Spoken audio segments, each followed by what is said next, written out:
Hi hello ನಮಸ್ಕಾರ, welcome back to Sakshi kitchens and vlogs. ಇದು ಬುಧವಾರ ಸಂಜೆ ವ್ಲಾಗ್ ಆಗಿರುತ್ತೆ. ಬುಧವಾರ ಸಂಜೆ 4 ಗಂಟೆಯಿಂದನೇ ವ್ಲಾಗ್ನ ಶುರು ಮಾಡ್ಕೊಂಡಿದ್ದೀನಿ, ಯಾಕೆಂದರೆ ದೇವ್ರ ಪಾತ್ರೆ ತೊಳಿಬೇಕಾಗಿತ್ತು. ಹಾಗಾಗಿ ಇಲ್ಲಿ ಬುಧವಾರ ಸಂಜೆ ಆಗಿರೋ ಕಾರಣಕ್ಕೆ ಇವತ್ತು ಸಂಜೆ ದೀಪ ಹಚ್ಚೋ ಆಗಿರಲಿಲ್ಲ, ಯಾಕೆಂದರೆ ದೇವ್ರ ಪಾತ್ರೆ ತೊಳ್ಕೊಬೇಕಾಗಿತ್ತು. ಹಾಗೆ ಇನ್ನು ದೇವ್ರ ಪಾತ್ರೆ ತೊಳ್ಕೊಂಡ್ಬಿಟ್ರೆ ಹಮ್ಮಿಕೊಂಡಿರೋಂತಹ ಕೆಲಸ ಎಲ್ಲ ಮಾಡ್ಬೋದು ಅಂತ ಮೊದಲಿಗೆ ಇಲ್ಲಿ ದೇವ್ರ ಪಾತ್ರೆನ ತೊಳಿತಾ ಇದ್ದೀನಿ. ಈ ಸರಿ ದೇವ್ರ ಪಾತ್ರೆ ಒಂದು ಸ್ವಲ್ಪ ಜಾಸ್ತಿನೇ ಟೈಮ್ ಆಯಿತು ತೊಳೆಯೋದಕ್ಕೆ, ಯಾಕಂದರೆ 2 ವಾರ ನಾನು ದೇವ್ರ ಪಾತ್ರೆ ತೊಳ್ಕೊಂಡೇ ಇರಲಿಲ್ಲ. 1 ವಾರ ನಾನು ತೊಳೆಯೋ ಆಗಿರಲಿಲ್ಲ. ಹಾಗೆ 1 ವಾರ ಊರಿಗೆ ಹೋಗ್ಬಿಟ್ಟಿದ್ದೆ ನೋಡಿ. 1 ವಾರ ನನ್ನ ಮಗಳೇ ದೀಪ ಹಚ್ಚಿದ್ಲು. ದೀಪಕ್ಕೆಲ್ಲ ಎಣ್ಣೆ ಜಾಸ್ತಿ ಹಾಕಿದ್ಲು ಏನೋ ಗೊತ್ತಿಲ್ಲ. ಹಾಗಾಗಿ ದೀಪ ಒಂದು ಸ್ವಲ್ಪ ಜಾಸ್ತಿನೇ ಗಲೀಜಾಗಿಬಿಟ್ಟಿತ್ತು, ಎಣ್ಣೆ ಜಿಡ್ಡು ಅಂತ ಅನ್ನಿಸ್ತಾ ಇತ್ತು. ಹಂಗಂತ ಒಂದು ಸ್ವಲ್ಪ ಜಾಸ್ತಿ ಟೈಮ್ ಆದರೂ ಪರವಾಗಿಲ್ಲ, ನಿಧಾನಕ್ಕೆ ತೊಳ್ಕೊಳೋಣ ಅಂತ ಹೇಳ್ಬಿಟ್ಟು ಇಲ್ಲಿ ನಿಧಾನಕ್ಕೆ ತೊಳ್ಕೊತಾ ಇದ್ದೀನಿ. ಇನ್ನು ನಾನು ದೇವ್ರ ಪಾತ್ರೆ ಇವತ್ತು ಸ್ವಲ್ಪ ಜಾಸ್ತಿನೇ ಗಲೀಜಾಗಿತ್ತು ಅಂತ ಹೇಳೀನಿ.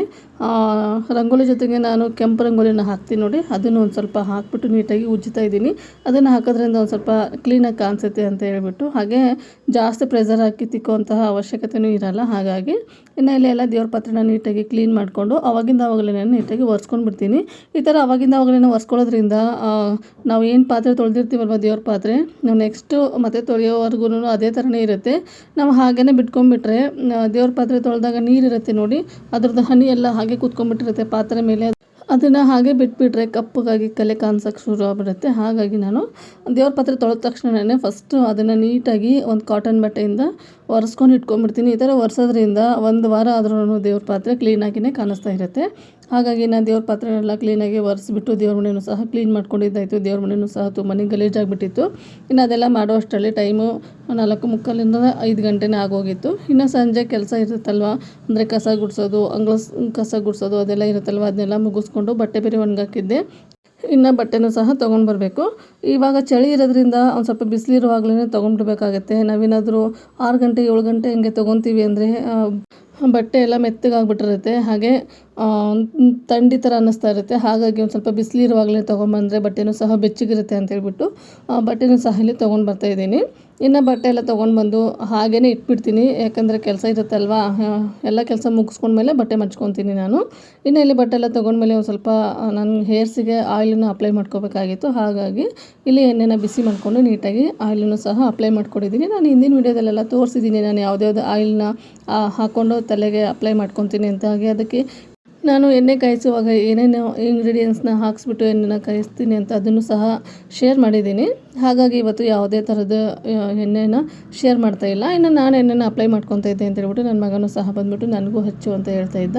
ಇಲ್ಲಿ ಅವನಿಗೂ ಸಹ ನೀಟಾಗಿ ಎಣ್ಣೆನ ಅಪ್ಲೈ ಮಾಡ್ತಿದ್ದೀನಿ. ನನ್ನ ಮಗಳು ತಲೆ ಬಾಚ್ಕೊಳ್ಳೋವಾಗಲೇ ಹಚ್ಕೊಂಡ್ಬಿಡ್ತಾಳೆ. ಇವನು ತುಂಬಾ ರೇರು ಎಣ್ಣೆನ ಹಚ್ಕೊಳ್ಳೋದು, ನಾನಾಗೆ ಕರೆದ್ರೆ ಮಾತ್ರ ಬರ್ತಾನೆ. ಹಾಗಾಗಿ ಇವತ್ತು ಅವನೇ ಬಂದಲ್ವ ಅಂತೇಳ್ಬಿಟ್ಟು ಅವನಿಗೂ ಸಹ ಇಲ್ಲಿ ಎಣ್ಣೆನ ಅಪ್ಲೈ ಮಾಡ್ತಾಯಿದ್ದೆ. ಇನ್ನು ಹೇರ್ಸಿಗೆ ಎಣ್ಣೆನ ಅಪ್ಲೈ ಮಾಡಿಕೊಂಡು ನೀಟಾಗಿ ತಲೆನೆಲ್ಲ ಬಾಚ್ಕೊಂಡು ಕೈಕಾಲು ಮುಖ ತೊಳ್ಕೊಂಡು ಬಂದು ಇನ್ನು ಅಡುಗೆ ಮನೆಗೆ ಬಂದಿದ್ದೀನಿ. ಒಂದು ಸೈಡು ಹಾಲನ್ನ ಕಾಯೋದಕ್ಕೆ ಇಟ್ಕೊಂಡು, ಹಾಗೆ ಬೆಳಿಗ್ಗೆ ದೋಸೆಗೆ ಅಕ್ಕಿನೇ ನೆನೆಸಿಟ್ಟಿದ್ದೆ. ಇನ್ನು ಒಂದು ಸೈಡ್ ಹಾಲನ್ನ ಕಾಯ್ಸೋಕೆ ಇಟ್ಟಿದ್ದೆ ಅಲ್ವ, ಇನ್ನು ಟೈಮ್ ಇತ್ತು ಅಂತೇಳ್ಬಿಟ್ಟು ಇಲ್ಲಿ ದೋಸೆಗೂ ಸಹ ರುಬ್ತಾ ಇದ್ದೀನಿ. ಒಂದು ಸ್ವಲ್ಪ ಬೇಗನೆ ರುಬ್ಕೊಂಬಿಟ್ರೆ ಬೆಳಗ್ಗೆ ದೋಸೆಗೆ ತುಂಬ ಚೆನ್ನಾಗಿ ಹಿಟ್ಟು ಒದಗಿರುತ್ತೆ ಅಂತೇಳ್ಬಿಟ್ಟು ಹಿಂದಿನ ವಿಡಿಯೋದಲ್ಲಿ ನಾನು ಒಂದು 7 ಗಂಟೆ ಹಂಗೇನೋ ಹಿಟ್ಟನ್ನ ರುಬ್ಬಿದ್ದೆ. ಒಂಚೂರು ಹಿಟ್ಟು ಒದಗಿರಲೇ ಇಲ್ಲ. ಹಾಗಾಗಿ ಇವತ್ತೊಂದು ಸ್ವಲ್ಪ ಬೇಗನೆ ಹಿಟ್ಟನ್ನ ರುಬ್ಬಿಟ್ಟಿದ್ದೀನಿ. ಇನ್ನು ಇದು ಏನಾದರೂ ತುಂಬಿ ಚೆಲ್ಲಿದ್ರೆ ಹಾಳಾಗಬಾರ್ದು ಅಂತೇಳ್ಬಿಟ್ಟು ಕೆಳಗಡೆ ಒಂದು ತಟ್ಟೆನೂ ಸಹ ಇಟ್ಟಿದ್ದೀನಿ. ತುಂಬುತ್ತೋ ಇಲ್ವೋ ಗೊತ್ತಿಲ್ಲ. ಇನ್ನು ಇದೆಲ್ಲ ಮಾಡೋ ಅಷ್ಟರಲ್ಲಿ ಟೀನೂ ಸಹ ರೆಡಿಯಾಗಿತ್ತು. ಇನ್ನು ಟೀನ ಕುಡಿದ್ಬಿಟ್ಟು ಮಿಕ್ಕೊಂಡಿರೋಂತಹ ಕೆಲಸ ಎಲ್ಲ ಮಾಡ್ಕೋಬೇಕಾಗಿತ್ತು. ಹಾಗೆ ಇವತ್ತೇನು ಸ್ನ್ಯಾಕ್ಸಿಗೇನು ಮಾಡಿರಲಿಲ್ಲ, ಯಾಕಂದರೆ ಊರಿಂದ ತೊಗೊಂಬಂದಿರೋಂತಹ ಸ್ನ್ಯಾಕ್ಸ್ ಇತ್ತಲ್ವ. ಹಾಗಾಗಿ ಇನ್ನು ಹಾಗೆ ನಾಳೆ ತಲೆ ಸ್ನಾನ ಮಾಡೋದ್ರಿಂದ ನಾನು ತಲೆ ಸ್ನಾನ ಮಾಡಿದ ತಕ್ಷಣವೇ ರೋಸ್ಮೆರಿ ವಾಟರ್ನ ಅಪ್ಲೈ ಮಾಡ್ಕೊತೀನಲ್ವ, ಅದೆಲ್ಲ ಖಾಲಿ ಆಗಿಬಿಟ್ಟಿತ್ತು. ಅದನ್ನು ಸಹ ಇಲ್ಲಿ ಒಂದು ಸೈಡು ರೆಡಿ ಮಾಡ್ಕೊತಾ ಇದ್ದೀನಿ. ಇದೆಲ್ಲ ಮಾಡಿಕೊಂಡು ಒಂದು ಸ್ವಲ್ಪ ಹೂವು ಬೇಕಾಗಿತ್ತು, ಹಾಗೆ ತರಕಾರಿನೂ ಸಹ ಬೇಕಾಗಿತ್ತು ಅಂತೇಳ್ಬಿಟ್ಟು ಅಂಗಡಿಗೆ ಹೋಗಿ ಹೂವು ಹಾಗೆ ತರಕಾರಿನೂ ತೊಗೊಂಡು ಬಂದಿದ್ದಾಯಿತು. ಇವಾಗ ಹೂವಿನ ರೇಟು ತುಂಬಾ ಕಡಿಮೆ ಇದೆ ನೋಡಿ. ಇಷ್ಟು ಹೂವಿಗೆ 20 ರೂಪಾಯಿ ಮಾತ್ರ ಕೊಟ್ಟಿದ್ದೀನಿ. ತುಂಬಾ ಚೆನ್ನಾಗಿತ್ತು. ಹಾಗಾಗಿ ಒಂದು 20 ರೂಪಾಯಿ ಕೊಟ್ಬಿಟ್ಟು ಈ ಹೂವನ್ನ ತೊಗೊಂಡೆ. ಒಂದು 30 ರೂಪಾಯಿ ಕೊಟ್ಬಿಟ್ಟು 1/4 kg ಅಂತೆ ಬಿಡಿ ಹೂವು, ಅದನ್ನು ಸಹ ತೊಗೊಂಡು ಬಂದೆ. ಇನ್ನು ನನಗೆ ಇಷ್ಟು ಹೂವು 2 ದಿನಕ್ಕೆ ಆಗಿಬಿಡುತ್ತೆ. ಹಾಗಾಗಿ ಒಂದು ಸ್ವಲ್ಪ ಮನೇಲಿ ಒಂದು ಸ್ವಲ್ಪ ಇತ್ತು, ಇದೆಲ್ಲ ಸೇರಿಸಿದ್ರೆ 2-3 ದಿನಕ್ಕೆ ಆಗುತ್ತೆ ಅಂತ ಸ್ವಲ್ಪ ಜಾಸ್ತಿನೇ ತೊಗೊಂಡು ಬಂದಿದ್ದೀನಿ. ಹಾಗೆ ಇನ್ನು ನಾಳೆ ರಾಯರ ಪೂಜೆ ಮಾಡೋದ್ರಿಂದ ತುಳಸಿ ಬೇಕಾಗಿರುತ್ತಲ್ವ ಅಂತೇಳ್ಬಿಟ್ಟು ತುಳಸಿನೂ ಸಹ ತೊಗೊಂಡು ಬಂದೆ. ನಾನು ತುಳಸಿ ತುಂಬಾ ರೇರು ಹೊರಗಡೆಯಿಂದ ತೊಗೊಂಡು ಬರೋದು, ಯಾಕೆಂದರೆ ನಮ್ಮ ಮನೇಲಿ ಗಿಡ ಇರೋದ್ರಿಂದ ತುಳಸಿ ಗಿಡ ಜಾಸ್ತಿನೇ ಇದ್ದಾವಲ್ವ, ಅದರಿಂದನೇ ಕಿತ್ಬಿಟ್ಟು ಏರಿಸ್ತಾ ಇರ್ತೀನಿ. ಇನ್ನು ಸಿಕ್ಕಿದೆ ಅಲ್ವಾ ಅಂತೇಳ್ಬಿಟ್ಟು ಅದನ್ನು ಸಹ ತೊಗೊಂಡು ಬಂದೆ. ಇದನ್ನೆಲ್ಲ ಒಂದು ಕವರ್ಗೆ ಹಾಕ್ಬಿಟ್ಟು ಒಂದು ಸೈಡ್ ಇಟ್ಕೊಂಡಿದ್ದೀನಿ. ಇನ್ನು ಅದಾದ ನಂತರ ತರಕಾರಿನೂ ಸಹ ತೊಗೊಂಡು ಬಂದಿದ್ದೆ ಅಲ್ವಾ, ಅದನ್ನು ತೊಳೆದು ಸ್ಟೋರ್ ಮಾಡ್ಕೊಳ್ಳೋಣ ಅಂತೇಳ್ಬಿಟ್ಟು ಅದನ್ನು ಸಹ ಇಲ್ಲಿ ನೀಟಾಗಿ ಎತ್ತಿಟ್ಕೊತಾ ಇದ್ದೀನಿ. ಇನ್ನು ಇದೆಲ್ಲ ಮಾಡೋ ಅಷ್ಟರಲ್ಲಿ ಟೈಮು ಸಹ 7:30 ಆಗಿತ್ತು. ಇನ್ನು ಇವತ್ತು ನೈಟ್ ಡಿನ್ನರ್ಗೆ ಸಿಂಪಲ್ಲಾಗಿ ಏನಾದರೂ ಮಾಡೋಣ ಅಂತ ಅಂದ್ಕೊಂಡಿದ್ದೆ. ಯಾಕಂದರೆ ಬೆಳಗ್ಗೆ ಮಾಡಿರೋಂತಹ ಅಡುಗೆ ಎಲ್ಲ ಖಾಲಿಯಾಗಿಬಿಟ್ಟಿತ್ತು. ಬರೀ ಸಾಂಬಾರು ಮಾತ್ರ ಇತ್ತು, ಹಾಗೆ ಒಂದು ಸ್ವಲ್ಪ ರೈಸ್ ಇತ್ತು. ಇನ್ನು ಬರೀ ರೈಸು ಸಾಂಬಾರು ತಿಂದರೆ ಹೊಟ್ಟೆ ತುಂಬೋದಿಲ್ಲ ಅಂತೇಳ್ಬಿಟ್ಟು ಏನಾದರೂ ಬೇರೆ ಮಾಡೋಣ ಅಂತ ಯೋಚನೆ ಮಾಡ್ತಾಯಿದ್ದೆ. ಆ ಟೈಮಲ್ಲಿ ಸಬ್ಬಸಿಗೆ ಸೊಪ್ಪು ಬೇರೆ ತೊಗೊಂಬಂದಿದ್ದೆ ಅಲ್ವಾ, ಮನೇಲಿ ಹಾಗೆ ಅಕ್ಕಿ ಹಿಟ್ಟಿತ್ತು. ಇನ್ನು ಅಕ್ಕಿ ರೊಟ್ಟಿನೇ ಮಾಡಿದ್ರಾಯ್ತು ಅಂತ ಅಂದ್ಕೊಂಡು ಇಲ್ಲಿ ಅಕ್ಕಿ ರೊಟ್ಟಿಗೆಲ್ಲ ರೆಡಿ ಮಾಡ್ತಾಯಿದ್ದೀನಿ. ಹಾಗೆ ಒಂದು ಸ್ವಲ್ಪ ಮನೆಯಲ್ಲಿ ಅವರೆಕಾಯಿ ಇತ್ತು, ಅವರೆಕಾಯಿನೂ ಸಹ ಇಲ್ಲಿ ಹಿತಕ್ಬಿಟ್ಟು ಬೇಳೆನ ಮಾಡ್ಕೊಂಬಿಟ್ಟು ಹಿತ್ಕಿದ ಬೇಳೆ ಹಾಕಿಬಿಟ್ಟು ಅಕ್ಕಿ ರೊಟ್ಟಿನ ಮಾಡೋಣ ಅಂದ್ಕೊಂಡಿಲ್ಲಿ ಎಲ್ಲ ರೆಡಿ ಮಾಡ್ಕೊತಾ ಇದ್ದೀನಿ. ಇನ್ನು ಅಕ್ಕಿ ರೊಟ್ಟಿಗೆ ಎಲ್ರಿಗೂ ಗೊತ್ತಿರುತ್ತೆ, ಸಾಮಾನ್ಯವಾಗಿ ಈರುಳ್ಳಿ ಹಾಗೆ ಕ್ಯಾರೆಟು, ಸಬ್ಬಸಿಗೆ ಸೊಪ್ಪು, ಕೊತ್ತಂಬರಿ ಸೊಪ್ಪು ಈ ಥರದ್ದೇ ಬೇಕಾಗಿರುತ್ತೆ ಅಂತೇಳ್ಬಿಟ್ಟು ನಾನು ಸಹ ಇಲ್ಲಿ ಅಕ್ಕಿ ರೊಟ್ಟಿಗೆ ಏನೇನು ಬೇಕು ನೋಡಿ ಅದನ್ನೆಲ್ಲ ನೀಟಾಗಿ ಕಟ್ ಮಾಡಿ ಇಟ್ಕೊತಾ ಇದ್ದೀನಿ. ಇಲ್ಲಿ ಸಬ್ಬಸಿಗೆ ಸೊಪ್ಪನ್ನ ಬಿಡಿಸೋಣ ಅಂದ್ಕೊಂಡೆ, ಇನ್ನು ಆಮೇಲೆ ಊಟ ಎಲ್ಲ ಆದಮೇಲೆ ಬಿಡಿಸ್ಕೊಂಡ್ರೆ ಆಯಿತು ಅಂತ ಹಾಗೇ ಸ್ಟೋರ್ ಮಾಡ್ಕೊಂಡು ಇಟ್ಕೊತಾ ಇದ್ದೀನಿ. ಹಾಗೆ ಇವತ್ತು ತರಕಾರಿ ತೊಗೊಂಬರಕ್ಕೆ ಹೋದಾಗ ಬಟಾಣಿ ರೇಟ್ ನೋಡಿದೆ, ಎಷ್ಟು ಕಡಿಮೆ ಆಗಿಬಿಟ್ಟಿದೆ ಅಂದರೆ ಬಟಾಣಿ ರೇಟು 50 ರೂಪಾಯಿ ಕೆ ಜಿ ಎಲ್ಲ ಆಗಿಬಿಟ್ಟಿದೆ ಇವಾಗ. ಮೊದಲೆಲ್ಲ 250, 300 ರೂಪಾಯಿ ಕೆ ಜಿ ಇರೋಂತಹ ಬಟಾಣಿ ಇವಾಗ ಸೀಸನ್ ಏನೋ ಅಂದ್ಕೊತೀನಿ, ಹಾಗಾಗಿ ಬಟಾಣಿ ರೇಟು ಕಡಿಮೆ ಆಗಿತ್ತು. ಬಟಾಣಿನೂ ಒಂದು 1/4 ಕೆ ಜಿ ಆಗೋಷ್ಟು ತೊಗೊಂಡು ಬಂದಿದ್ದೀನಿ. ನಮ್ಮ ಮನೇಲಿ ಹೇಗೆ ಅಂದರೆ ಈ ತೊಗರಿಕಾಯಿ ಹಾಗೆ ಬಟಾಣಿ, ಅಲಸಂದೆಕಾಯಿ ಅದೆಲ್ಲ ಇರುತ್ತಲ್ವ, ಅದನ್ನು ಹಾಗೇ ತಿನ್ಕೊಂಡ್ಬಿಡ್ತಾರೆ, ತುಂಬಾ ಇಷ್ಟಪಡ್ತಾರೆ ನನ್ನ ಮಕ್ಕಳು. ಹಾಗಾಗಿ ಅವ್ರು ತಿಂತಾರಲ್ವ ಅಂತ ಹೇಳ್ಬಿಟ್ಟು ಒಂದು 1/4 ಕೆ ಜಿ ತೊಗೊಂಡು ಬಂದಿದ್ದೀನಿ. ಅವರು ತಿನ್ನೋಷ್ಟು ತಿನ್ನಲಿ, ಇನ್ನು ಮಿಕ್ಕೊಂಡಿರೋಂತಹದ್ದನ್ನು ಅಡುಗೆಗೆ ಬಳಸ್ಕೊಂಡ್ರಾಯ್ತು ಅಂತ ಅಂದ್ಕೊಂಡು ಒಂದು 1/4 ಕೆ ಜಿ ಮಾತ್ರ ತೊಗೊಂಡು ಬಂದಿದ್ದೀನಿ. ಅದರಲ್ಲಿ ಎಷ್ಟು ತಿಂತಾರೋ ಎಷ್ಟು ಉಳಿಸ್ತಾರೋ ಗೊತ್ತಿಲ್ಲ, ಉಳಿಸೋದೇನು ಕಡಿಮೆನೇ, ಯಾಕಂದರೆ ಅವರು ಇಷ್ಟಪಟ್ಟು ತಿಂತಾರೆ. ಹಾಗಾಗಿ ಸುಮಾರು ಜನ ಹೇಳೋದನ್ನು ಕೇಳಿದ್ದೀನಿ ನಾನು, ನಮ್ಮ ಮನೇಲಿ ಮಕ್ಕಳು ತರಕಾರಿನೇ ತಿನ್ನೋದಿಲ್ಲ ಅಂತ ಹೇಳ್ಬಿಟ್ಟು. ಅದು ಯಾಕೆ ಹಂಗೆ ಹೇಳ್ತಾರೋ ಗೊತ್ತಿಲ್ಲ, ನಮ್ಮ ಮನೇಲಿ ಮಾತ್ರ ಮಕ್ಕಳು ತುಂಬಾ ತರಕಾರಿ ಇಷ್ಟಪಟ್ಟು ತಿಂತಾರೆ. ಅದರಲ್ಲೂ ಹಸಿ ತರಕಾರಿ ತುಂಬಾ ತಿಂತಾರೆ. ಈ ಬೀಟ್ರೋಟು ಹಾಗೆ ಬೀನ್ಸು, ಒಬ್ಬೊಬ್ಬರಿಗೆ ಬೀಟ್ರೋಟ್ ಕಂಡ್ರೇ ಆಗೋಲ್ಲ, ಅಯ್ಯೋ ಅದು ರೆಡ್ಡಿಗಿರುತ್ತಪ್ಪ ಅಂತ ಹೇಳ್ಬಿಟ್ಟು ಅಷ್ಟಾಗಿ ಇಷ್ಟಪಡಲ್ಲ. ನಮ್ಮ ಮನೇಲಿ ತುಂಬಾ ಇಷ್ಟಪಡ್ತಾರೆ. ನಾನೇ ಗದರ್ತಾ ಇರ್ತೀನಿ ಅವರಿಗೆ, ತೊಗೊಂಬಂದಿರೋ ತರಕಾರಿನ ಹಾಗೆ ಹಸಿದಾಗಿ ತಿಂದುಬಿಟ್ರೆ ನನಗೆ ಅಡುಗೆ ಮಾಡೋದಕ್ಕಾಗಲ್ಲ ಅಂತ ಹೇಳ್ಬಿಟ್ಟು ಬೈತಾ ಇರ್ತೀನಿ. ಸುಮಾರು ಜನ ಹೇಳಿದ್ದಾರೆ ನನಗೆ, ನಮ್ಮ ಮಕ್ಕಳು ತರಕಾರಿನೇ ತಿನ್ನಲ್ಲ ಅಂತ ಹೇಳ್ಬಿಟ್ಟು. ಅಂದರೆ ನಾವು ಚಿಕ್ಕ ವಯಸ್ಸಲ್ಲಿ ಮಕ್ಕಳಿಗೆ ಯಾವ ಥರ ತರಕಾರಿ ತಿನ್ನಿಸ್ತೀವಿ ನೋಡಿ, ಅದೇ ಥರನೇ ದೊಡ್ಡವರಾದ್ಮೇಲೂ ಅವರು ಅದೇ ಥರ ತಿಂತಾ ಇರ್ತಾರೆ. ನಮ್ಮ ಮನೇಲಿ ಹೇಗಂದರೆ ನಾವು ರೊಟ್ಟಿಗೆಲ್ಲ ಸಲಾಡ್ನ ತಿಂತೀವಿ ನೋಡಿ, ಅದು ಅಭ್ಯಾಸ ಆಗಿರೋದ್ರಿಂದ ನನ್ನ ಮಕ್ಕಳಿಗೂ ಸಹ ಹಸಿ ತರಕಾರಿ ಅಂದರೆ ತುಂಬಾ ಇಷ್ಟಪಟ್ಟು ತಿಂತಾರೆ. ಹಾಗಾಗಿ ಇನ್ನು ಇಲ್ಲಿ ಅಕ್ಕಿ ರೊಟ್ಟಿಗೆಲ್ಲ ರೆಡಿ ಮಾಡ್ಕೊಂಡಿದ್ದಾಯಿತು. ಇನ್ನು ನಾನಿವತ್ತು ಅಕ್ಕಿ ರೊಟ್ಟಿನ ಯಾವ ಥರ ಮಾಡ್ತಾಯಿದ್ದೀನಿ ಅಂತ ತೋರಿಸ್ತಾ ಇದ್ದೀನಿ. ಇವಾಗ ಸುಮಾರು ಸರಿ ತೋರಿಸಿದ್ದೀನಿ, 1-2-3 ಸರಿ ಏನೋ ಅಕ್ಕಿ ರೊಟ್ಟಿ ರೆಸಿಪಿನ ಹಾಕಿದ್ದೀನಿ. ಇವತ್ತೊಂಥರ ಡಿಫ್ರೆಂಟಾಗಿ ಮಾಡ್ತಾ ಇರೋದ್ರಿಂದ ಈ ರೆಸಿಪಿನೂ ಸಹ ಶೇರ್ ಮಾಡಿದ್ದೀನಿ. ಮೊದಲಿಗೆ ಇಲ್ಲಿ ಅಕ್ಕಿ ರೊಟ್ಟಿ ಮಾಡೋದಕ್ಕೆ ಒಂದು ಬೌಲ್ ತೊಗೊಂಡಿದ್ದೀನಿ, ಹಾಗೆ ರೈಸ್ನ ತೊಗೊಂಡಿದ್ದೀನಿ. ಇಷ್ಟು ರೈಸ್ ಇತ್ತು, ಇನ್ನು ಸುಮ್ಮನೆ ವೇಸ್ಟ್ ಆಗುತ್ತೆ ಅಂತೇಳ್ಬಿಟ್ಟು ಇವತ್ತು ರೈಸ್ನ ಹಾಕಿಬಿಟ್ಟು ಅಕ್ಕಿ ರೊಟ್ಟಿ ಮಾಡ್ತಾಯಿದ್ದೀನಿ. ಇದು ರೈಸು ಆಪ್ಷನಲ್ಲು, ನಿಮ್ಮ ಹತ್ರ ಇಷ್ಟ ಇದ್ದರೆ ಹಾಕೊಳ್ಳಿ, ಇಲ್ಲ ಅಂದರೆ ಏನಾದರೂ ಮಧ್ಯಾಹ್ನ ಮಾಡಿರೋಂತಹ ರೈಸ್ ಏನಾದರೂ ಇದ್ದರೆ ಅದನ್ನು ನೀವು ಬಳಸ್ಕೋಬಹುದು.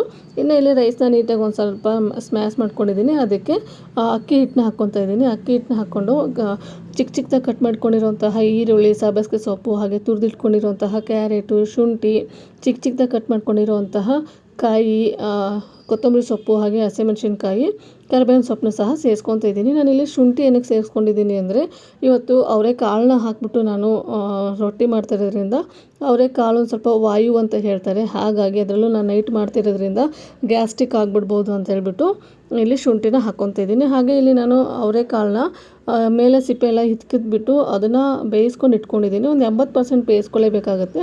ಉಪ್ಪು ಹಾಕಿ ಬೇಯಿಸ್ಕೊಂಡಿದ್ದೀನಿ. ಬೇಯಿಸಿಟ್ಕೊಂಡಿರುವಂತಹ ಅವರೆಕಾಳನ್ನು ಸಹ ಇಲ್ಲಿ ಹಾಕ್ಕೊಂಡು ರುಚಿಗೆ ತಕ್ಕಷ್ಟು ಉಪ್ಪನ್ನ ಹಾಕ್ಕೊಂಡಿದ್ದೀನಿ. ಹಾಗೆ 1 ಸ್ಪೂನ್ ಆಗೋಷ್ಟು ಜೀರಿಗೆನ ಹಾಕ್ಕೊಂಡು ನೀಟಾಗಿ ಫಸ್ಟಿಗೆ ಹಾಗೆ ಡ್ರೈ ಆಗಿನೇ ಕಲಿಸ್ಕೋಬೇಕಾಗತ್ತೆ. ಯಾಕಂದರೆ ನಾವು ಅನ್ನ ಹಾಕಿರೋದ್ರಿಂದ ಅನ್ನದಲ್ಲೂ ಒಂದು ಸ್ವಲ್ಪ ತೇವಾಂಶ ಇರುತ್ತಲ್ವ, ಹಾಗಾಗಿ ಇನ್ನು ಇಲ್ಲಿ ನೀಟಾಗಿ ಡ್ರೈ ಆಗಿನೇ ಮಿಕ್ಸ್ ಮಾಡ್ಕೊಂಡ ನಂತರ ಬಿಸಿ ಆಗಿರೋಂತಹ ನೀರನ್ನ ಹಾಕ್ಕೊಂಡು ಕಲಿಸ್ಕೋಬೇಕಾಗತ್ತೆ. ಯಾಕಂದರೆ ಅಕ್ಕಿ ಹಿಟ್ಟು ನಾವು ತಣ್ಣೀರನ್ನ ಹಾಕಿಬಿಟ್ಟು ರೊಟ್ಟಿ ಮಾಡ್ತೀವಿ ಅಂದರೆ ಬರೋದಿಲ್ಲ. ಹಾಗಾಗಿ ಇಲ್ಲಿ ಬಿಸಿನೀರನ್ನ ಹಾಕ್ಕೊಂಡೆ ನಾವಿಲ್ಲಿ ಹಿಟ್ಟನ್ನ ಕಲಿಸ್ಕೋಬೇಕಾಗತ್ತೆ. ಫಸ್ಟು ಬಿಸಿನೀರನ್ನ ಹಾಕ್ಕೊಂಡು ಸ್ಪೂನ್ ಸಹಾಯದಿಂದ ನೀಟಾಗಿ ಇದನ್ನು ಹಿಟ್ಟನ್ನ ಕಲಿಸ್ಕೊಳ್ಳಿ. ಅದಾದ ನಂತರ ನೋಡಿ ಉಗುರು ಬೆಚ್ಚಗೆ ಏನಾದರೂ ಇದ್ದರೆ ಕೈಯಿಂದ ನೀಟಾಗಿ ಕಲಿಸ್ಕೋಬೋದು. ಇನ್ನು ನೋಡಿ ನಾನಿಲ್ಲಿ ಉಗುರು ಬೆಚ್ಚಗಿತ್ತು ಅಂತ ನೀಟಾಗಿ ಕೈಯಿಂದ ಇನ್ನೊಂದು ಸರಿ ಕಲಿಸ್ಕೊತಾ ಇದ್ದೀನಿ. ಇವಾಗ ಇಲ್ಲಿ ಕರೆಕ್ಟಾಗಿರುವಂತಹ ಅದಕ್ಕೆ ನಾನು ಹಿಟ್ಟನ್ನು ಕಲಿಸ್ಕೊಂಡಿದ್ದೀನಿ. ನೀವು ನೋಡ್ತಾ ಇರ್ಬೋದು ಯಾವ ಥರ ಕಲಿಸ್ಕೊಂಡಿದ್ದೀನಿ ಅಂತ. ತೀರ ಗಟ್ಟಿಯಾಗೂ ಕಲಿಸ್ಕೋಬಾರ್ದು, ತೀರ ನೀರಾಗೂ ಕಲಿಸ್ಕೋಬಾರ್ದು ಈ ಹಿಟ್ಟನ್ನು. ಮೀಡಿಯಮ್ ಆಗಿ ಕಲಿಸ್ಕೋಬೇಕಾಗತ್ತೆ. ಹಾಗೆ ರೊಟ್ಟಿ ತಟ್ಟೋಕ್ಕೂ ಸಹ ಸುಲಭ ಆಗುತ್ತೆ. ಹಾಗಾಗಿ ಇನ್ನು ಇಲ್ಲಿ ನಾನು ಒಬ್ಬಟ್ಟು ಪೇಪರ್ ಬರುತ್ತಲ್ವ, ಒಬ್ಬಟ್ಟು ಪೇಪರ್ನ ತೊಗೊಂಡಿದ್ದೀನಿ. ಅದಕ್ಕೆ ಎಣ್ಣೆನ ಅಪ್ಲೈ ಮಾಡಿಕೊಂಡು ಒಂದು ರೊಟ್ಟಿಗೆ ಎಷ್ಟು ಬೇಕು ನೋಡಿ ಹಿಟ್ಟು ತೊಗೊತಿದ್ದೀನಿ. ನಾನು ಇಲ್ಲೊಂದು ಸ್ವಲ್ಪ ದೊಡ್ಡದಾಗಿಯೇ ರೊಟ್ಟಿ ಮಾಡ್ತಿರೋದ್ರಿಂದ ಸ್ವಲ್ಪ ದಪ್ಪದಾಗಿಯೇ ಹಿಟ್ಟನ್ನು ಉಂಡೆ ತೊಗೊಂಡಿದ್ದೀನಿ. ತೊಗೊಂಡು ನೀಟಾಗಿ ಇದನ್ನು ತಟ್ಕೋಬೇಕಾಗುತ್ತೆ. ಎಷ್ಟು ತೆಳುವಾಗುತ್ತೋ ಅಷ್ಟು ತೆಳುವಾಗಿ ತಟ್ಕೊಳ್ಳಿ. ತುಂಬಾ ಚೆನ್ನಾಗಿ ಬರುತ್ತೆ ಈ ಥರ ರೊಟ್ಟಿ ತಟ್ಟಿ ಟೇಸ್ಟ್ ಮಾಡಿ ನೋಡಿ ನೀವು, ತುಂಬ ಚೆನ್ನಾಗಿರುತ್ತೆ. ಹಾಗೆ ನಾನಿಲ್ಲಿ ಒಂದು ಸ್ವಲ್ಪ ಕೈಗೆ ಎಣ್ಣೆನ ಹಾಕ್ಕೊಂಡು ರೊಟ್ಟಿನ ತಟ್ತಾಯಿದ್ದೀನಿ. ನೀವೇನಾದರೂ ಬಟ್ಟೆಯಲ್ಲಿ ಮಾಡ್ತಾಯಿದ್ದೀನಿ ಅಂದರೆ ಕಾಟನ್ ಬಟ್ಟೆಯಲ್ಲಿ ಎಣ್ಣೆ ಹಾಕ್ಕೊಳ್ಳೋಂತಹ ಅಗತ್ಯತೆ ಇರಲ್ಲ. ಕೈನ ಒದ್ದೆ ಮಾಡಿಕೊಂಡು ಈ ಥರ ತಟ್ಕೋಬಹುದು. ಇನ್ನು ಇಲ್ಲಿ ನೀವು ನೋಡ್ತಾ ಇರ್ಬೋದು ನಾನು ಎಷ್ಟು ಅಗಲ ತಟ್ಕೊಂಡಿದ್ದೀನಿ ಅಂತ ರೊಟ್ಟಿನ. ಇಷ್ಟ ಆದರೆ ಸಾಕಾಗುತ್ತೆ. ಇಲ್ಲಿ ರೊಟ್ಟಿ ತಟ್ಟುವಾಗಲೇ ಹಂಚನ್ನು ಸಹ ಬಿಸಿ ಇಟ್ಟಿದ್ದೆ, ಹಂಚು ಸಹ ಬಿಸಿಯಾಗಿದೆ. ಇನ್ನು ಹಂಚಿಗೆ ಒಂದು ಸ್ವಲ್ಪ ಎಣ್ಣೆನ ಹಾಕ್ಕೊಂಡು ನಾವೇನು ರೊಟ್ಟಿ ಮಾಡಿ ಇಟ್ಕೊಂಡಿದ್ವಲ್ಲ ಅದನ್ನು ಹಾಕ್ಕೊಂಡು ಒಂದು ಸ್ವಲ್ಪ ಮೇಲ್ಗಡೆ ಈ ಥರ ಪ್ರೆಸ್ ಮಾಡ್ಕೊಂಡ್ಬಿಟ್ರೆ ನೀಟಾಗಿ ಬಿಟ್ಕೊಂಬಂದುಬಿಡುತ್ತೆ ಪೇಪರಿಂದ. ನೀವು ನೋಡ್ತಾ ಇರ್ಬೋದು ಇಲ್ಲಿ ಇವಾಗ ಸುಮಾರು ಸರಿ ತೋರಿಸಿದ್ದೀನಿ ಈ ಮೆಥಡನ್ನ. ಯಾಕಂದರೆ ನನಗೆ ಈ ಥರ ಪೇಪರಲ್ಲಿ ಮಾಡಿದ್ರೇ ಕಂಫರ್ಟಬಲ್ ಆಗುತ್ತೆ. ಈ ಬಟ್ಟೆಯಲ್ಲೆಲ್ಲ ಮಾಡಿದರೆ ಅಷ್ಟಾಗಿ ಚೆನ್ನಾಗಿ ಬರೋದಿಲ್ಲ. ಹಾಗಾಗಿ ನಾನು ಈ ಥರ ಪೇಪರಲ್ಲೇ ಮಾಡ್ತಾಯಿದ್ದೀನಿ. ಇವಾಗ ನೋಡ್ತಾ ಇರ್ಬೋದು ನೀವು ಇಲ್ಲಿ ಒಂಚೂರು ಎಲ್ಲೂ ರೊಟ್ಟಿ ಹರಿದೋಗಿಲ್ಲ, ತುಂಬ ಚೆನ್ನಾಗಿ. ಇನ್ನು ಇಲ್ಲಿ ಇನ್ನೊಂದು ಸ್ವಲ್ಪ ಎಣ್ಣೆನ ಹಾಕ್ಕೊತಾ ಇದ್ದೀನಿ. ಎಣ್ಣೆನ ಹಾಕ್ಕೊಂಡು ನೀಟಾಗಿ ಬೇಯಿಸ್ಕೊತಾ ಇದ್ದೀನಿ. ಇವಾಗ ನೋಡ್ತಾ ಇರ್ಬೋದು ರೊಟ್ಟಿ ಹಾಕಿದಾಗ ಯಾವ ಥರ ಇತ್ತು, ಇವಾಗ ಯಾವ ಥರ ಆಗಿದೆ ಅಂತ. ಇದನ್ನು ಇವಾಗ ಟರ್ನ್ ಮಾಡ್ಕೋಬೇಕಾಗತ್ತೆ. ಟರ್ನ್ ಮಾಡಿಕೊಂಡು ಎರಡು ಸೈಡು ನೀಟಾಗಿ ಕಲರ್ ಚೇಂಜ್ ಆಗೋವರೆಗೂ ಇದನ್ನು ಬೇಯಿಸ್ಕೊಂಡ್ಬಿಟ್ರೆ ರೆಡಿ ಆಯಿತು ನೋಡಿ. ಸಖತ್ ಟೇಸ್ಟಿಯಾಗಿರೋಂತಹ ಹಿಚ್ಕಿದ ಬೇಳೆ ಅವರೆಕಾಳಿನ ಅಕ್ಕಿ ರೊಟ್ಟಿ ಸೂಪರ್ ಟೇಸ್ಟಿಯಾಗಿರುತ್ತೆ.